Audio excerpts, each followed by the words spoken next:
Well, hey kids, Rio here. Welcome back to the channel. Today is Wednesday. So of course today is the next in my series of film reviews. And today we will be doing another chapter of I Like It, and I Don't Care If You Don't. Today we're going to be talking about My Uncle John is a Zombie. Okay, so real quick, any of you that have actually been watching my videos for a little bit, you're going to realize I'm in a different room. That is because my office is a refrigerator, kids. I could keep milk, eggs, and ice cream on the desk. I can see my own breath. It is just too cold in there. So we're doing it out here instead. So this is a zombie comedy. It came out in 2016. What we're looking at is our main character is Uncle John. Uncle John is a zombie that is different. I don't know how I got this way. His family, well, specifically his niece and his nephew, they hide him so that zombie hunters won't come and take him out because zombie, right? Uncle John, don't worry. I won't let anybody hurt you. You duck down behind here and don't let them see you. But they do eventually kind of reveal him, and he does interviews on the news and stuff, and he becomes a sensation. That your Uncle John has managed to stay alive all this time without getting shot in the head or burnt in a bonfire. You find out that there's more zombies like him, that he's not unique in this. There are actually others out there. And he gets, product endorsements and all this kind of stuff, and it's, he just blows up, becomes a massive celebrity. This film is taking place in real time after the original Night of the Living Dead, okay, which came out in 1968. They say it's been 50 years, like whatever. This is real time following those events. We'll talk more about that in a minute. But there's a lot of people that aren't hip on Uncle John. We still have zombie hunters. We still have, zombie hunter training. And they want to take out zombies. Doesn't matter, zombie. They gotta go. Right? So you have protesters against any idea of normalizing the living impaired. Be they, capable of speech and whatnot or not. And you have a preacher, the Reverend Hotchkiss. Zombies need to be spiked. You evil undead menace! Very aggressively want to take out Uncle John specifically, because he apparently represents everything that's wrong with the world right now as it comes to zombies. Now, there are also protesters for zombie rights. Okay? So there are also protesters that counter this, that believe Uncle John should be left alone, and that maybe zombies should be given a chance. There's some great perks for famous zombies. So the way the whole movie plays out, as I said, it's kind of partly mockumentary, because you have Uncle John talking to the camera and explaining his story and whatnot, and other characters as well that are interviewed. But then you have the events that are happening around all of this. So it does definitely kind of blend like the two kind of styles, and it kind of crosses that kind of line where it doesn't really stick with one form or the other, but that's kind of okay. With a zombie comedy, there's a lot you can get away with. You're so cute. No chance. Okay, so let's talk about this thing. So, first of all, as I mentioned, this movie is taking place, like 50 years, I think they say, directly after the original Night of the Living Dead. Okay? And there's a reason for that. The film was written by and stars as Uncle John, John A. Russo, who of course was the writer on the original Night of the Living Dead. He also worked on Return of the Living Dead, 1985, and has had a lot of involvement with other films of the genre, and other work with Romero. So, do I have to explain George Romero? Yeah, okay. Our director is Robert L. Lucas. And he has been a producer on a number of other things, specifically a lot of documentaries relating to George Romero and the Night of the Living Dead universe. Also did a documentary on Tom Savini, who did makeup for Dawn of the Dead. Again, Romero, right? You're starting to see the connections, right? This is one of those ones where I said I was going to need that board with all the strings and stuff. I really should have made one. He appears in this movie as well as a law enforcement officer, as a character called Sheriff Ulrich. So you see him briefly on screen as well.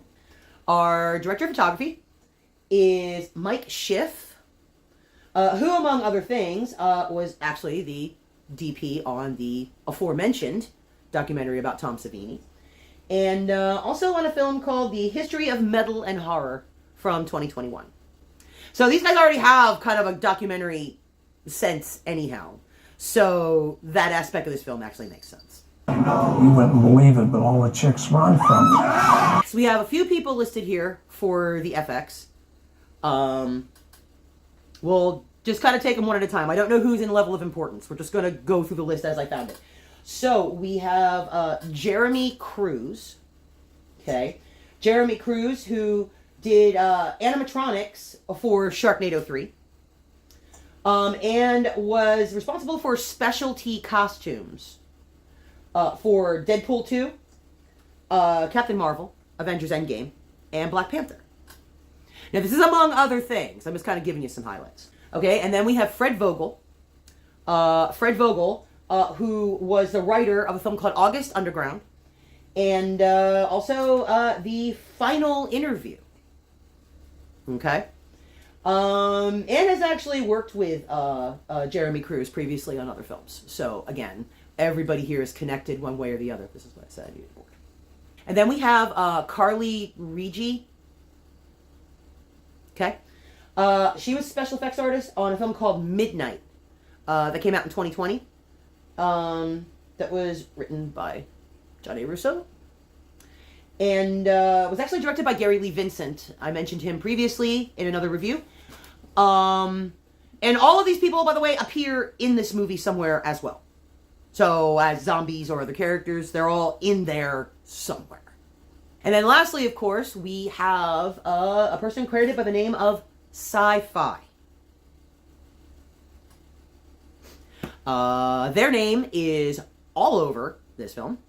They were the music coordinator for the film. They were responsible for costuming as well as working on effects makeup. And they play the niece. Under the name Sci-Fi. Interesting thing about this person was I found them connected to a band out of Pittsburgh called Only Flesh. And they're sort of a performance punk rock band. It's kind of like a punk rock cabaret. They have like aerial performers and suspensions, and it looks really cool. Just look them up. Sci-Fi is specifically credited with working on a video for a song they did called Crucifixin. Appears as a dancer in it as well. Okay, so here's the fun part, right? Because there was no score composer listed. So I'm guessing it was music that was curated by Sci-Fi. So we're going to skip over the score parts and we're just going to talk about cast. So, as I said, John A. Russo is playing Uncle John.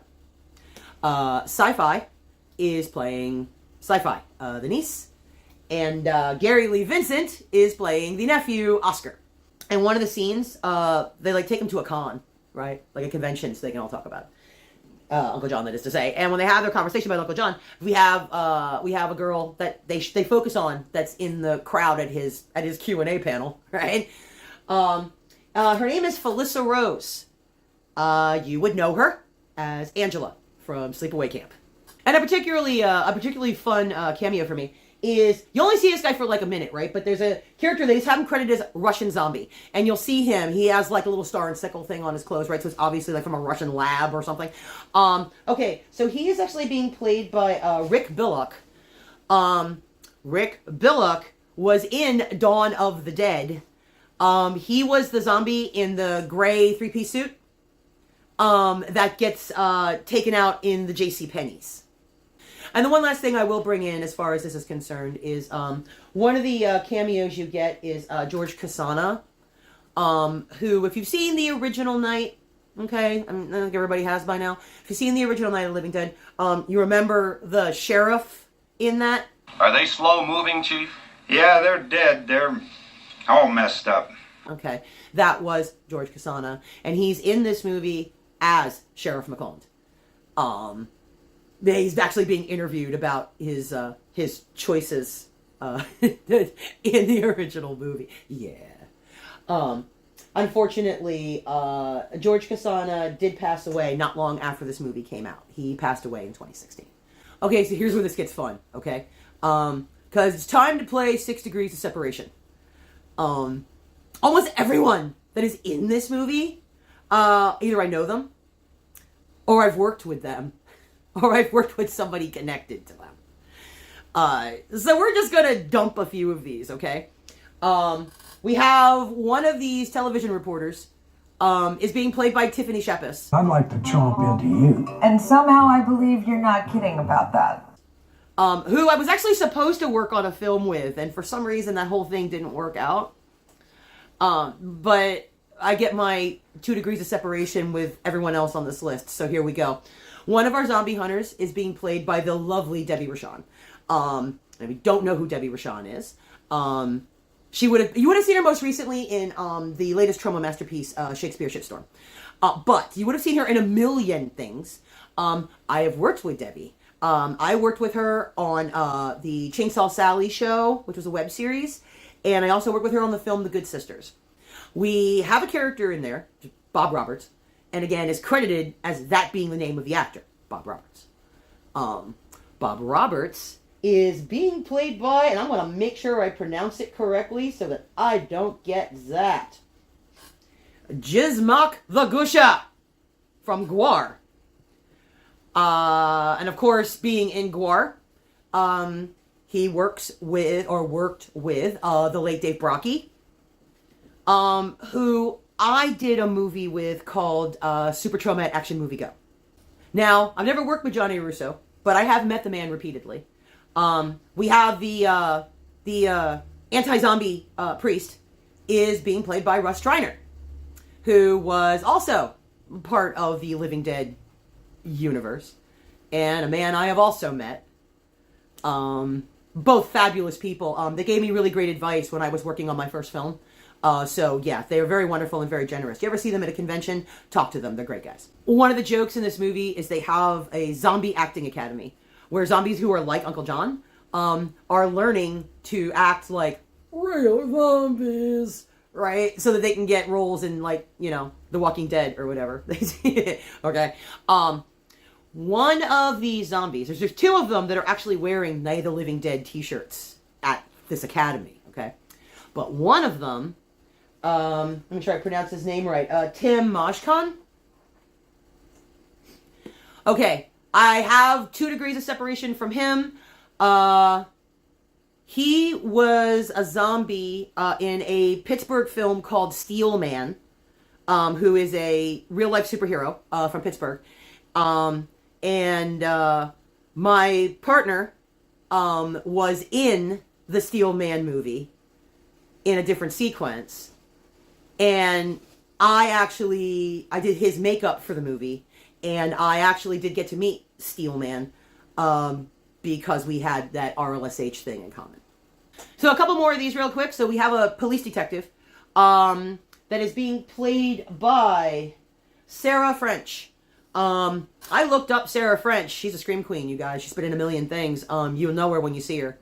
Apropos of nothing, according to the trivia that I was reading, the year this movie came out, she also released a special calendar the same year. So, you want to look for that. We have another character that is we're just going to go with say he's a criminal, because I don't know what I can get away with saying on YouTube.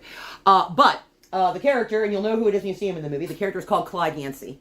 And you only see him for like a minute, okay? His name is mentioned throughout the movie, but he's only in it for a very short time. And I looked this up, and I thought this was a trip, because Clyde Yancey is being played by Jamie Lockhart, who is a filmmaker.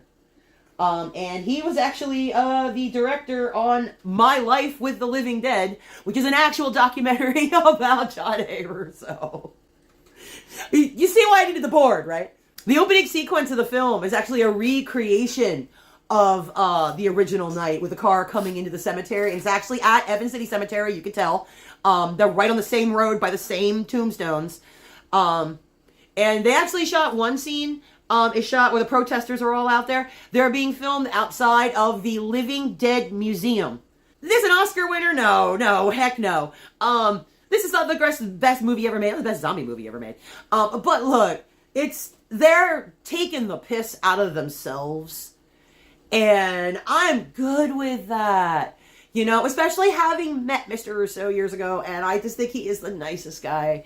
And I think he had an absolute blast making this thing. I think everybody in this movie had a good time. It's just that love song to that zombie scene in Pittsburgh. And believe it or not, I attended the Living Dead weekend a few years back. They actually hold it in Monroeville Mall, where Dawn was actually shot. And they do a filming tour. The man that runs it, he does the filming tour. He takes you all around the mall and shows you where things were filmed and what used to be there. Because a lot of things aren't there anymore. But yeah, it is a marvelous event. Sad note added in that I found out recently that the Monroeville Mall has been sold.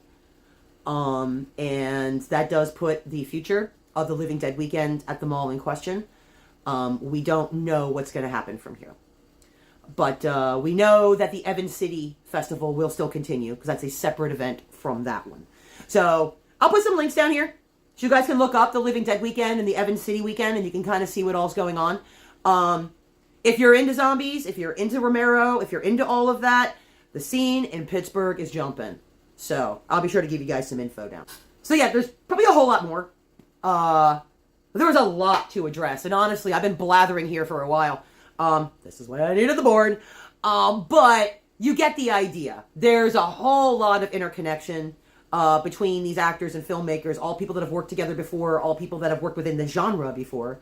And of course, I would be remiss if I didn't mention my personal favorite cameo in the entire film, Lloyd Kaufman. That's right, guys. Uncle Lloydie has a scene in this movie too. Well, I'm having the time of my death. Okay, so yeah, in the end, this movie's a lot of fun. Just turn off and watch it. Like I said, if you're like into the scene, if you're like a total fan, you're gonna see a lot of stuff and a lot of people and a lot of references. And I think that's half the fun of it because it's so self-referential that's what makes it great to me. So hopefully you guys will find this thing. I saw that it was streaming on Tubi. Okay. But I believe Prime Video has it. Amazon Prime has it. I think you have to pay for it there. I think it's only like $4 or something. But it's not too hard to find. You can totally find this movie. Along with My Life Among the Living Dead. You can find that there too. That's also on Tubi. Alright kids, I guess that's it for me for this time. There's a like and subscribe button down here someplace if you guys want to hit that. You can join me for all my different stuff that's going to be coming up. Of course, I will be starting the TARDIS project pretty soon. That's going to be fun. And just whatever kind of weird movies I come up with, whatever stuff I find. So, join us. Alright guys, see you next time.